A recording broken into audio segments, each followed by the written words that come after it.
What's going on, guys? I have a pretty interesting review for you today. I have the Mark Bell Slingshot with me. I got this thing about 2 months ago, maybe 3 months. It's definitely been a while. It's been long enough where I feel like I can give a fair assessment of how this has helped me perform in my workouts and the quality of the product itself. We're going to start with the quality of the product itself because I think that's really important, and then we'll get into whether it's helped me in my workouts or not. So, quality, not much can be said. You know, it's exactly as advertised. The stitching stays together, pattern's not wearing off. I mean, you're working out though, so even if it did wear off, you know, you don't really care, but it hasn't. It looks really nice still.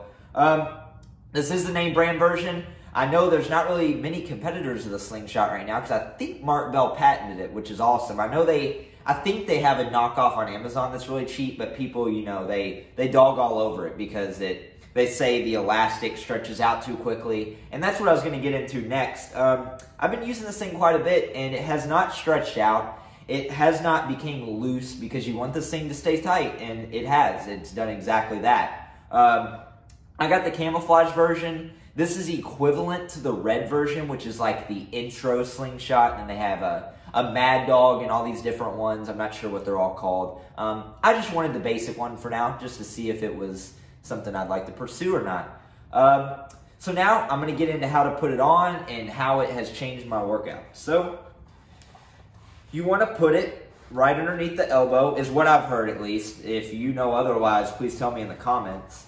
So I'm going to put it right under my elbows, and if you take a look, what this does is when you're typically maxing out or getting fatigued in the middle of a raw bench press, your non-dominant or weaker arm, whichever it is, your elbow will want to start flaring out, or it will do whatever finagling it needs to do to get the barbell up. It does whatever it takes, just like your body's trained to do.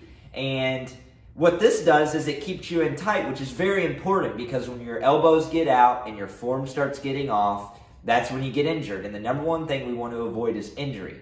So I will tell you guys, I really feel confident that using this when you're going really, really heavy is a good safety measure. I wouldn't always do it. I don't always do it. I max out a lot without this thing. I train with it, train without it, just so that nothing is getting neglected.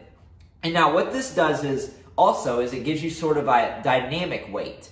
So when you're bench pressing, you might have a max that you thought was your max, but that's the bottom of your movement because that's the bottleneck. So the top of your movement might not be getting the maximum amount of work on that max because it's all about putting out work.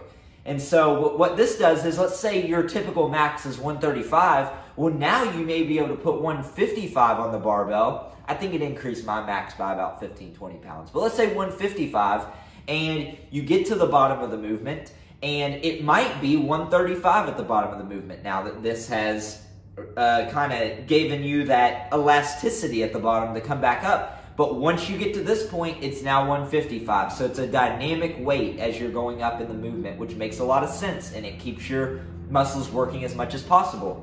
So without further ado, I know you guys are probably tired of me talking and giving my useless opinions on this thing. I got about 315 on the bar here. No, I'm just kidding. I'm just doing the bar just to give you guys a simple demonstration of how this thing works and what it looks like in action. So if my camera lady could take a couple steps forward here, I'm going to lay back and show you guys how this thing works.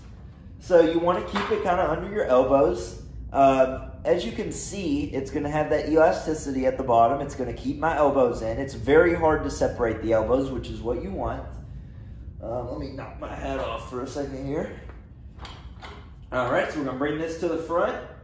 Rack. Obviously, with it just being the barbell, it's not going to do a ton, but it's still enough for me to show you guys. So if you see at the bottom of the movement here, this actually is painful on my chest because it's got so much elasticity at the bottom. And you do have to watch because if you're using safety arms, you might smack one as you're coming down. But you want to come up, you know, and then you come down, and you want to see I hit it right there, and then use your elasticity to get you out of the pit right there. And what that does is, it really, really gives you some good dynamic training. And I think that's important to introduce to your workouts. It's been important to introduce it to mine, and it's definitely worth giving this a try, is my verdict in the end.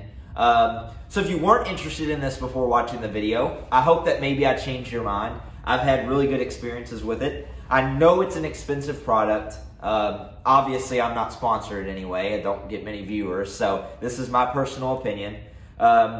I've loved this thing. I think I paid maybe $70 for it. I got it during one of Mark Bell's really good sales that he had. I ordered many different things that I'm going to be reviewing. But this has been one of my favorite purchases. Just make sure you train with it and train without it, and I think it's a really good thing to introduce to your workout. So with that being said, that'll wrap it up. If this review helped you, please hit the like button below. It means a ton to me. It gives me the motivation to keep these videos flowing. Leave a comment below, maybe giving your opinions on the Slingshot, because I would love to know how it's affected your training. And if you're really bored or you really want to see some cool reviews in the future, hit that subscribe button, and I'm sure you'll see some more from me. So with that being said, I'll see you guys very soon.